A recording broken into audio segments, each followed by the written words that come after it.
we have completed democracy, why democracy, constitutional design, and last I had done one more, working of institutions. We are still left with two chapters. One is electoral politics and democratic rights.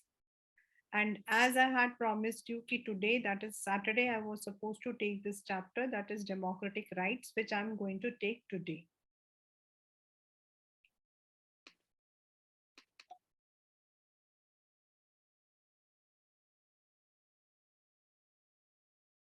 Any country which is having the democracy setup, यानी कि जहां पर हम अपने rulers को elect करते हैं, वहां पर we also have certain rights given to the citizens, क्योंकि वो हमें इलेक्ट करते हैं तो हम उनको, मतलब जो गवर्नमेंट होती है, जो रूलर्स होते हैं, they give certain rights to the people who live over there. And when these rights are democratic, yani ki which is applicable to everyone, which is recognized by the law, हम उसको democratic rights बोलते हैं.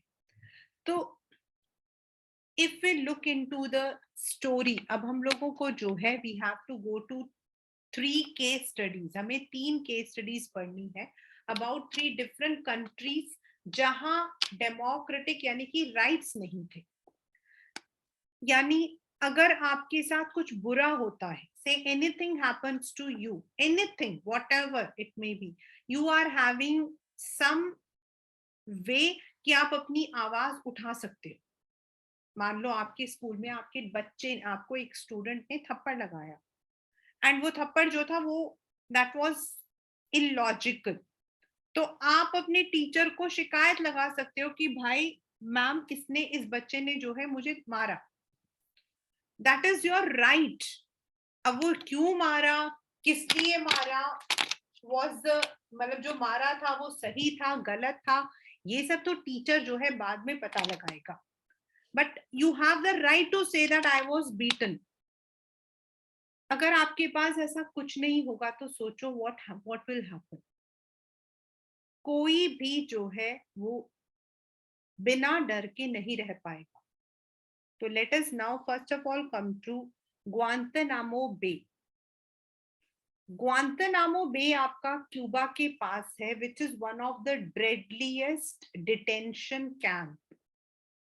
मतलब यहाँ पर जो है, जब सबसे ज्यादा किसी, जैसे हमारे हिंदी में, हमारे हिंदुस्तान में पहले जमाने में काला पानी की सजा होती थी, that's in Andaman and Nicobar.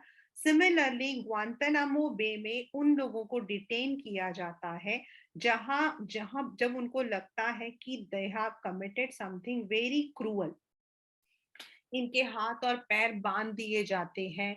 They can not have any lawyer. अगर वो गलत, मतलब कि अब जरूरी नहीं कि 100 प्रिजनर्स हैं तो सब कोई सही है या सब कोई गलत है.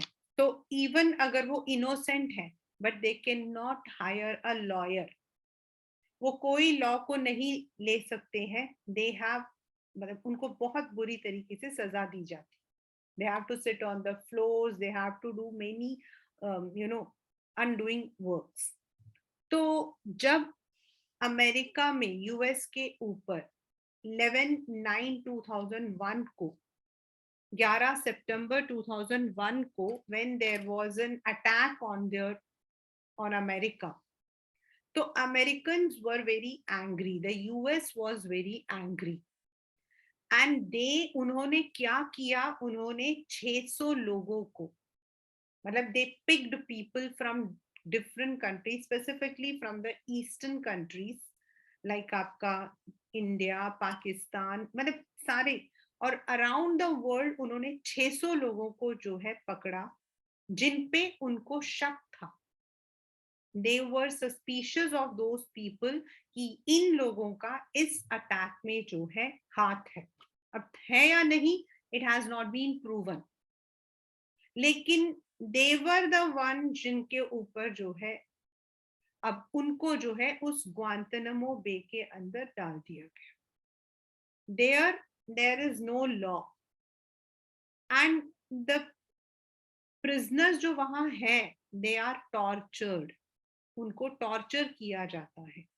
और सबसे बड़ी बात क्या है कि they can not even hire any lawyer for themselves, they can not speak to the media, they can not speak to the family members.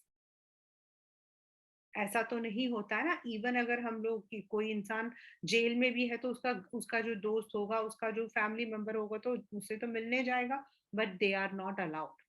Now even till date, जब उनकी फैमिली मेंबर्स को ये सब चीजें पता लगी तो देर वर उन लोगों ने अपने अपने देशों के अंदर जो है कोर्ट्स में लॉयर्स वगैरह से देखा, एंड अल्टीमेटली एक एनजीओ है विच इज ह्यूमन, मतलब कि राइट्स ऑर्गेनाइजेशन.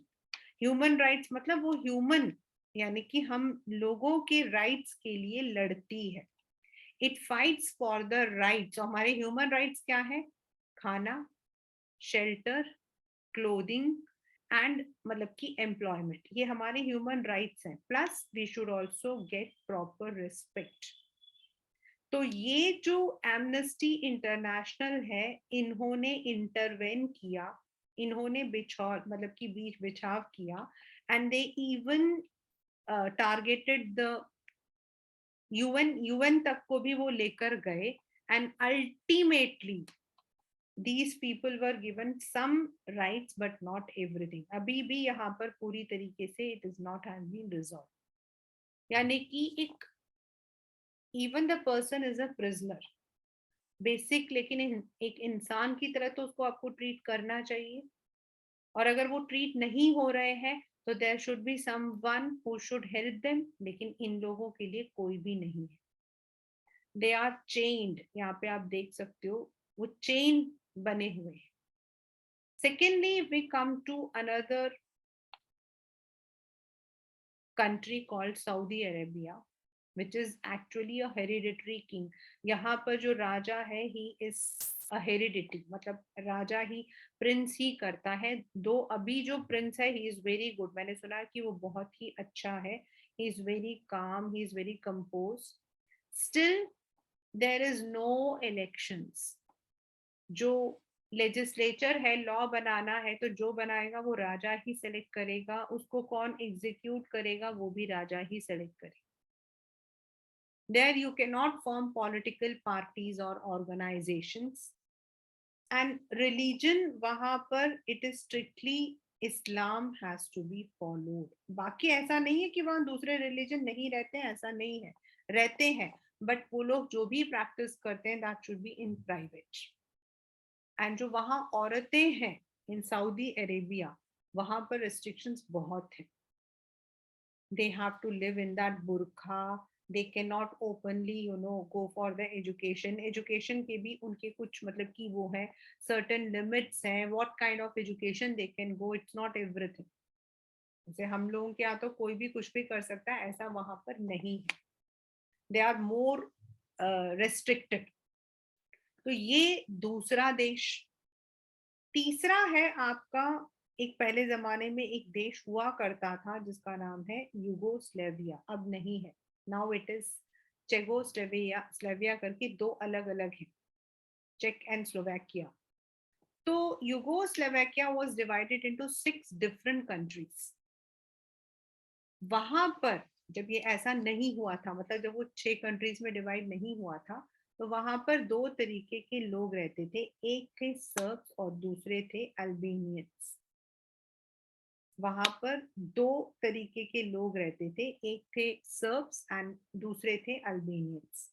नाउ जो ये सर्ब्स हैं, ये चाहते थे कि अल्बेनियंस जो है वहां से चले जाए. एंड वहां जब इलेक्शन हुआ तो एक इंसान जिसका नाम था माइलोसेविक, वो इलेक्ट हुआ.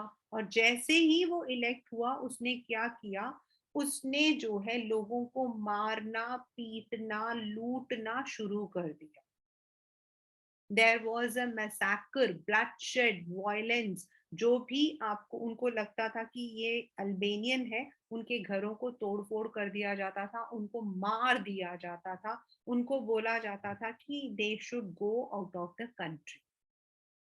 अल्टीमेटली जब ये बात यूएन तक पहुंची, तब उन्होंने इंटरवेन करके माइलोसेविक को जो है एग्जीक्यूट किया था। तो ये जो हमने तीन डिफरेंट हमने मतलब कि पढ़ा है, one is about the Guantanamo Bay, second is about Saudi Arabia, third is about Kosovo.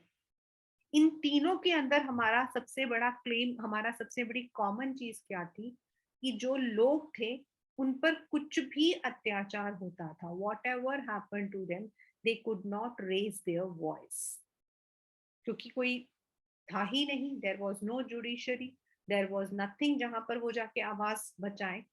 Hitler की जितनी कहानी अगर हम बोलते हैं ना, ये सारी स्टोरीज सेकेंड वर्ल्ड वॉर के बाद बाहर आई थी। जब तक Hitler was ruling over Germany, these things did not come into the picture। तो इसकी वजह से क्या हुआ, अगर वहां पर किसी के साथ कुछ भी बुरा होता था तो that was not known to others. The same was in Kosovo, the same is in Saudi Arabia and the same was in Guantanamo Bay. That means every person who is born on this earth, जो इस दुनिया में पैदा हुआ है, he or she should have some claims। अगर उसके साथ कुछ भी वो कुछ चाहता है, कुछ अच्छा, तो that should be fulfilled. But ये जो क्लेम्स है, दे शुड बी रीजनेबल। ऐसा नहीं है कि वो कह रहा कि भाई मुझे तो गवर्नमेंट जो है करोड़पति बना दे, no, it should be reasonable, जो उसके लिए चाहिए, like providing opportunity. It should be recognised by the society, यानी कि ऐसा नहीं है कि वो कहे भाई मुझे तो गोला बारूद बनाना है, उसकी परमिशन दिलवा दो, तो that is not reasonable, that is not recognised. And it should not be anything illegal. तो ये जो तीन है, reasonable, recognised and sanction, they are some claims. अब हम हर एक इंसान का, चाहे वो इंसान बेगर हो या वो मैं हूं या वो आप हो, everyone has the right to have food. और अब हमारे इंडियन लॉ के according right to education is also added, यानी कि हर बच्चे का जो सपना है, हर बच्चे का जो एक बेसिक जो होना चाहिए, दैट शुड एटलीस्ट वो एजुकेशन तो देना चाहिए। उसके लिए the government should do certain things, यानी कि राइट्स होते हैं हमारे क्लेम्स। हम कहीं पर भी रहें, whether we are living in a very building, in a palace, on the road, कहीं पर भी रहें, if something wrong happens, they can protect us, they can protect us from any kind of operation. हम पर कोई अत्याचार करे तो हमें वो प्रोटेक्ट करेगा। जैसे मान लो आप, हम मतलब कि अभी मतलब कि अभी रिसेंटली हुआ था that one of our known to person, उनको जो है एक गाड़ी आकर मार के चली गई थी। अब गाड़ी आकर मार के चली गई तो ये थोड़ी कि गाड़ी आकर मार के चली गई। We have the right to inform the police, we have the right to file a complain, FIR, ये हमारे राइट्स है। मान लो अगर ये राइट नहीं होगा तो क्या होगा, कोई भी आके किसी को भी मार देगा। तो this is what we call as rights. In our Indian constitution, जब हम लोग 1930 में, 1930 में जब मोतीलाल नेहरू जी ने जस्ट एक ड्राफ्ट किया था, एक कॉन्स्टिट्यूशन, सिर्फ ड्राफ्टिंग था, that was only a what we call as rough.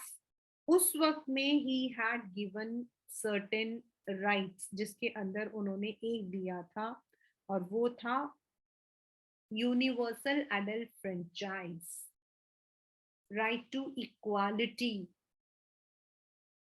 And जब हमारा मतलब कि कॉन्स्टिट्यूशन ड्राफ्ट हुआ, at that time we had given some rights to every citizen. हमारे पास में we have some constitutional rights, यानी कि by birth if you are an Indian आपको आप पर वो rights लागू होते हैं. You have some civil rights, मतलब कि as a citizen of the country कुछ special आपको provisions मिलते हैं.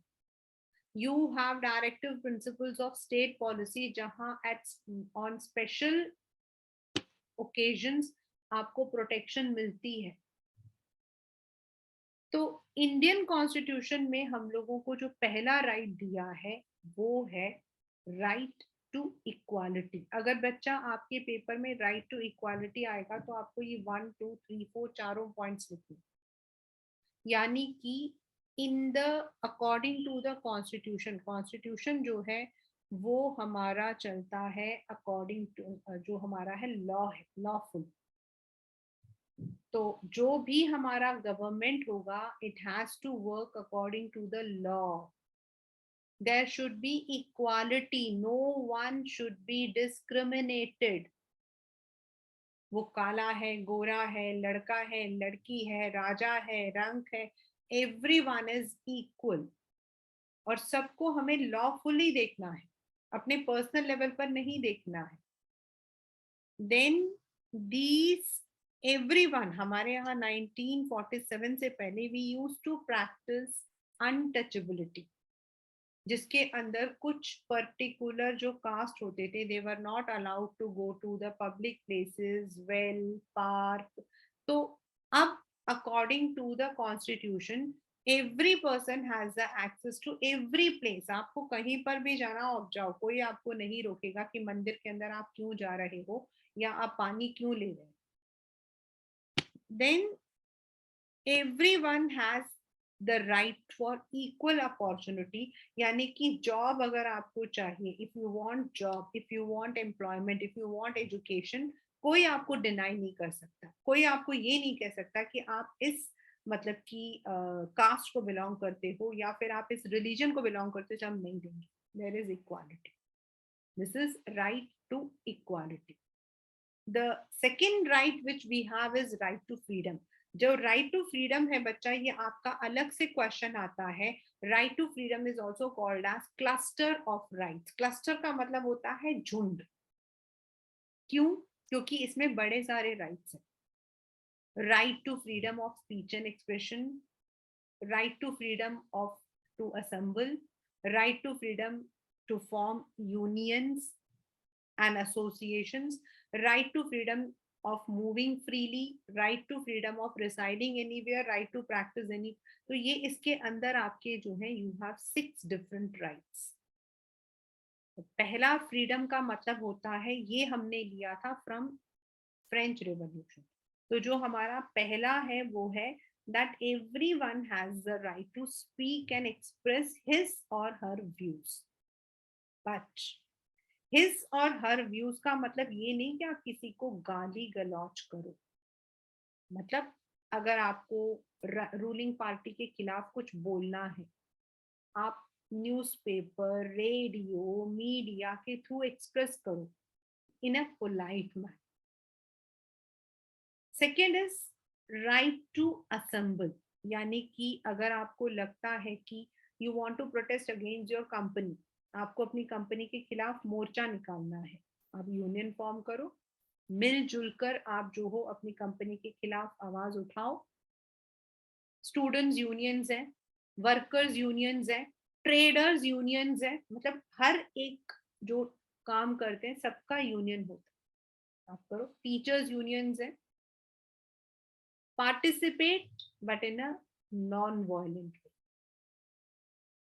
You have the right to move freely. कोई आपको ये नहीं बोलेगा कि आप इस गाड़ी में क्यों बैठे हो, कहाँ जा रहे हो.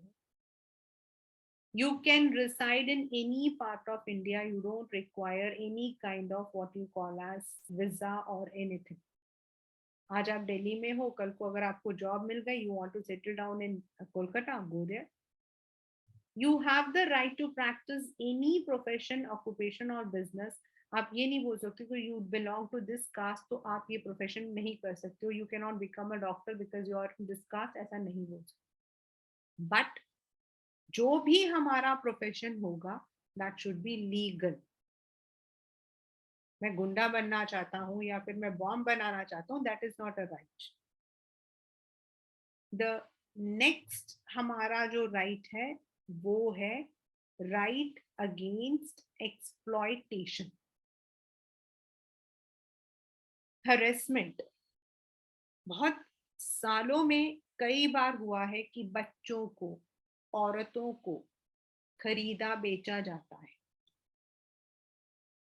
इंसानों को छोड़ दो, जो ऑर्गन्स होते हैं आपकी, human organs like eyes, kidney, लोगों को पकड़ लिया, उनको मार दिया, उनकी किडनी बेच दी. तो human trafficking is one of the very common crime in our country. But according to law this is an exploitation. आप किसी को भी पकड़कर ह्यूमन ट्रैफिकिंग नहीं कर सकते. The second one is bonded labor. India के अंदर it was very very common before independence कि लोगों को जो है बंधुआ मजदूर बना के काम करवाया जाता. यानी कि उस इंसान को जो है, मतलब the person will not be given any salary. उसको कोई सैलरी नहीं दी जाएगी, उसे मारा पीटा जाएगा, उसको भूखा रखा जाएगा कई बार ऐसा जो है. और उनको जो है लॉन्ग टर्म पे, बॉन्डेड का मतलब होता है ना लॉन्ग टर्म, उनसे लिखवा लिया जाएगा कि 2 साल तक हम आपके लिए काम करेंगे. और अगर वो भाग जाते थे तो फिर उनको मारा पीटा जाता. This is also now against law. The next is आपका right, sorry, child labour. Any person who is below 14 years, आप उनको अपने घर में, अपने मतलब कि काम के एरियाज में, you can not keep that person as a labour. But yes, कहने की बात है, still very shamelessly we follow this procedure. There are so many areas जहाँ पे बच्चे जो है चाइल्ड लेबर बनकर काम करते हैं, but it is legally not allowed. The fourth right which constitution has given us, that is right to freedom of religion. You are a Hindu, you have the right to practice your own religion, and if you want to convert, nobody can forcefully convert you.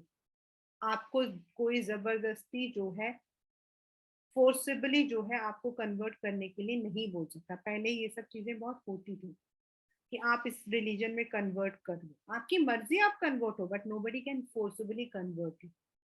You can practice your own religion. जैसे Saudi Arabia के अंदर आप openly नहीं कर सकते. आप अगर Islamic हो तो ही आप ओपनली कर सकते हो. लेकिन अब इंडिया के अंदर ऐसा नहीं है. इंडिया के अंदर कोई भी धर्म है वो अपने रिलीजन को प्रोफेस कर सकता है. यू कैन हैव द, क्या कहते हैं हम, मतलब कि सरमॉन्स हो सकती हैं, भाषण हो सकता है. तो there is right. No animal sacrifice. India के अंदर again there is very common, I don't know about other countries, but in our country it is very common कि भाई बच्चा नहीं हुआ तो मतलब कि सैक्रिफाइस कर दो, बारिश नहीं हुई तो एनिमल को सैक्रिफाइस कर दो, ये भगवान खुश हो जाएगा, वो भगवान खुश हो जाएगा. Legally it is prohibited, it is not allowed. Legally आप इसको नहीं कर सकते हो, ये गलत है. मतलब आप किसी एनिमल को या फिर किसी इंसान को अपने फायदे के लिए यूज नहीं कर सकते. The next is cultural and educational rights. यानी कि कोई भी, अगर आपका जो है, यू आर हैविंग आपका अलग लैंग्वेज है, तो you can preserve your language. अब आप अपनी लैंग्वेज को और अपने कल्चर को पूरी तरीके से रखवाली कर सकते हो इन आवर कंट्री. इसी की वजह से आंध्र प्रदेश से तेलंगाना एंड मध्य प्रदेश से छत्तीसगढ़ अलग हुआ था. आप अपने लैंग्वेज और अपने कल्चर को जो हो प्रिजर्व कर सकते हो, और अगर आपको लगता है that there is some risk, some danger, आप कोर्ट में अपील कर सकते हो. नो वन कैन डिनाई, कोई भी आपको जो है डिनाई नहीं कर सकता है to give admissions in schools और कॉलेजेस। आपको स्कूल में, यूनिवर्सिटीज में आपको आपके रिलीजन या लैंग्वेज के बेसिस पे मना नहीं कर सकता, आपको मना नहीं कर सकता है।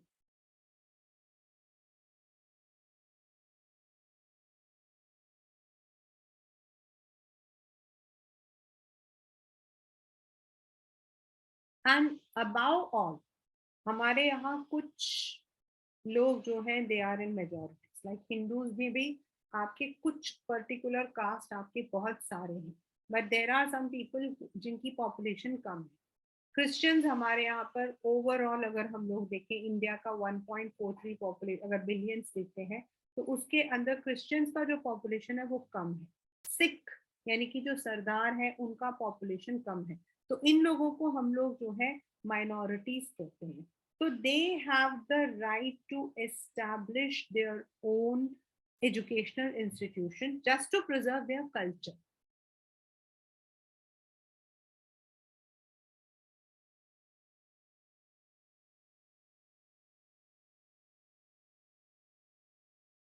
एंड गवर्नमेंट जो है उन सब के लिए it gives special provision.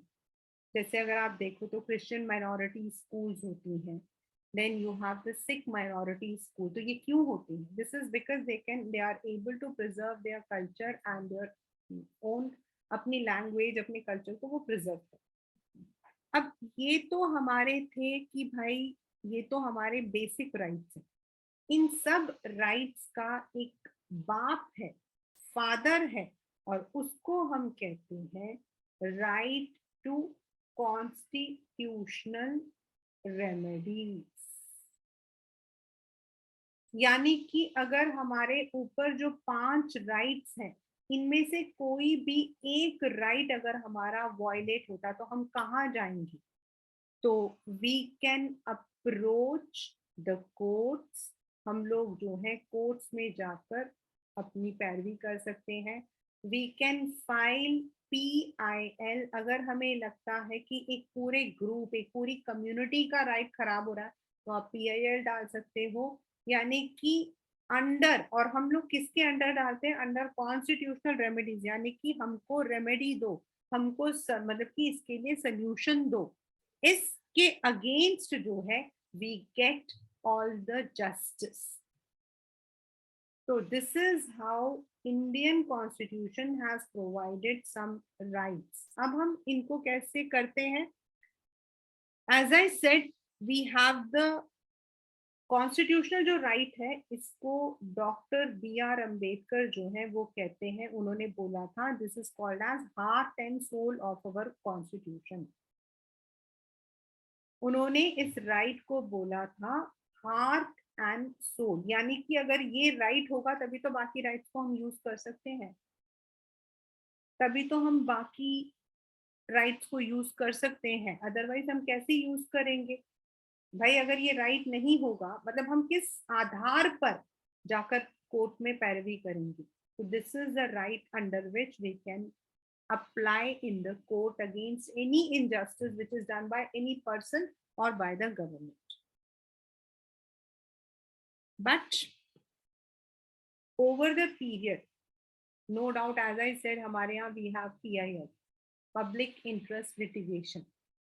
If you feel any of the rights which is provided by government is, और मतलब कि that right has been violated, या किसी गवर्नमेंट का कोई ऐसा स्टेप जो आपके या फिर आपकी पूरी कम्युनिटी या आपकी पूरी सोसाइटी के लिए हार्मफुल है, तो आप under constitutional remedy PIL file कर सकते हो। एंड आप बता सकते हो कि पब्लिक को आपके इस फैसले से दिक्कत है। तो we are having that. As I said, एक नया राइट आपके पास है जो मैंने आपको, I told you in the last class, means when we had done this, and that is आपका RTI। Right to information. Right to information जो है इट हैज बीन एक्सपैंडेड, यानी कि पहले क्या था, गवर्नमेंट क्या कर रही है, हमने टैक्स दिया है वो कहाँ गया, हमने स्कूल में फंडिंग दी है वो कहाँ यूज हुआ, we don't know. But now according to this right, आपके पास जो है you have the right to information, यानी कि you can ask the government कि भाई ये पैसा कहाँ से आया या ये पैसा कहाँ खर्च हुआ। Secondly, we also have the educational rights, which is called as right to education. Any child who is 14 years and below, the child को जो है आपको प्राइमरी एजुकेशन देना, गवर्नमेंट को ऐसे प्रोविजंस बनाने पड़ते हैं जिससे वो लोग स्कूल जाएं, और इसी के अंदर आपका सर्व शिक्षा अभियान, मतलब कि बेटी बचाओ बेटी पढ़ाओ, ये सब आपका राइट टू एजुकेशन के अंदर compulsory free and compulsory education देना जो है that has also become. Then जो थर्ड एक राइट आया है वो है राइट टू लाइफ, यानी कि आपको फूड, क्लोथिंग एंड शेल्टर से कोई मना नहीं कर सकता है। मतलब अगर आपको लगता है that you are not able to earn, मतलब कई बार होता है the person is not able to earn and the person is now begging, क्योंकि उसको अपना पेट भरना है, तो under right to life even it is allowed. In some countries like South Africa आपके कुछ अलग राइट्स भी हैं, जैसे आपका राइट टू प्रिवेसी, वहां पर उनका जो है सऊदी अरेबिया के अंदर, Saudi Arabia sorry South Africa के अंदर they are having some special rights like privacy, यानी कि आपसे बिना पूछे, आपके बिना आपको बताए, nobody can hear to your conversations, nobody can tap your phones or anything. In India still it has not been implemented. Then there is one more, and that is housing and sanitation, यानी कि साफ सफाई and घर देना। These are also the rights which have been provided by South Africa to their citizens, यानी कि ये government की पूरी मतलब की रिस्पॉन्सिबिलिटी है that they are giving proper house। Problem, अब हाउस का मतलब ये नहीं कि they are giving you a bungalow, no, at least थोड़ा बहुत जहां अपने आप को वो शेल्टर ले सके। प्रॉपर सैनिटेशन, यानी कि आपका what you call as fresh rooms, जिससे कि हाइजीन रहे, proper drinking water. These are some of the rights which are there in South Africa but still not in India, and we need to expand our rights so that आने वाले time में we are able to live in a better manner।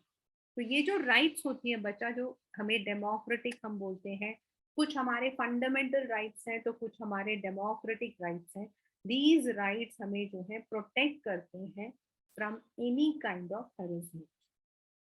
Indira Gandhi ji जो थी, she had also introduced, मतलब उन्होंने इसे letter introduce किया था, ये हमारे कॉन्स्टिट्यूशन में पहले नहीं था, उन्होंने लेटर इंट्रोड्यूस किया था ड्यूटीज।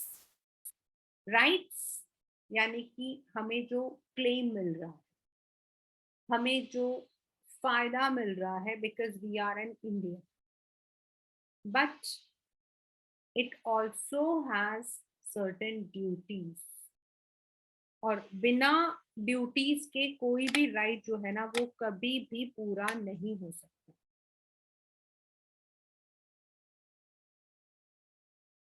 कोई भी आपका जो है बिना ड्यूटीज के, क्योंकि अगर आपको सिर्फ राइट्स मिल जाए और आपको ड्यूटीज नहीं मिले तो आप तब क्या करोगे, आप तो उन राइट्स का मिसयूज करोगे। So that is why we have some duties also, which was later on introduced by Indira Gandhi, और उनका मानना था कि हम लोगों को जो है सबसे पहले we must respect our constitution, then we must also respect our national leaders. We must practice tolerance. क्योंकि हम सब जो हैं, we are not all what we call as, कोई हिंदू है, कोई मुस्लिम है, कोई सिख है, सबकी अपनी सोच है. And we must respect all those. एक दूसरे को जो है, हमें उसको भी हमें जो है रिस्पेक्ट करना है. We must respect our national anthem and national flag. हमें जो है अपने national anthem and national flag की पूरी, और तभी जब नेशनल एंथम बजता है तो we all need to stand up. आप चाहे सिनेमा हॉल के अंदर हो, स्कूल के अंदर हो, जहां आप होते हो आप स्टैंड स्टिल करते हो. You stand still. Then wherever your national flag is, you should see that it is hoisted in the right manner. मतलब आपका जो है नेशनल फ्लैग का जो कलर होता है वो होता है आपका ऑरेंज, देन आपका वाइट एंड देन आपका होता है ग्रीन. तो जो आपका ये कलर है, it is done in the right manner. कई बार होता है कि उल्टा होता है, आप उल्टा नहीं लटकाते. आपको पता है, only when there is death of any senior leader और you can say any very important, तब हम अपने फ्लैग को हाफ मास्ट या फिर उसको डाउन करके रखते. We have to. लेकिन 26 जनवरी और 15 अगस्त में हम क्या करते हैं, एक दिन तो हमारा पूरा देश का वो चल रहा होता है, अगले दिन सब नीचे कूड़े में होता है. That is actually wrong. Then we must have fraternity, भाईचारा. We must have scientific temper. अपने देश को आगे बढ़ाने की जो है हमारे अंदर क्षमता होनी चाहिए. We must protect the public property. कभी भी भाई हमारे पास तो राइट टू, उसका नाम क्या, एक्सप्रेशन है. हमारे पास तो टू फॉर्म एसोसिएशन है, इसलिए हम तोड़ फोड़ कर रहे हैं, which is wrong. Then you should all also strive for excellence. तो इस तरीके से इट इज नॉट दैट कि हमारे पास सिर्फ और सिर्फ राइट्स हैं, we also have certain duties, and that is what we call the chapter democratic rights. So it starts from the Guantanamo Bay, then it moves towards the rights in Saudi Arabia, then to Yugoslavia, and then what are rights, then what are the rights which have been given by the Indian Constitution. Right to equality, right to freedom, right against exploitation, right to freedom of religion, cultural and educational rights, and last but not the least, right to constitutional remedies. Dr. Ambedkar called rights to constitutional remedies as the heart and soul of constitution. Plus, there are some rights like right to information, right to education, right to life, जो कि बाद में introduce हुए थे. They are not democratic or fundamental rights, but these rights are there for us. In South Africa, there are some rights which are also very nice. हमारे India में अभी वो ऐड नहीं हुए. प्लस राइट्स के साथ we also have certain duties which we must fulfil. So this is the chapter democratic rights.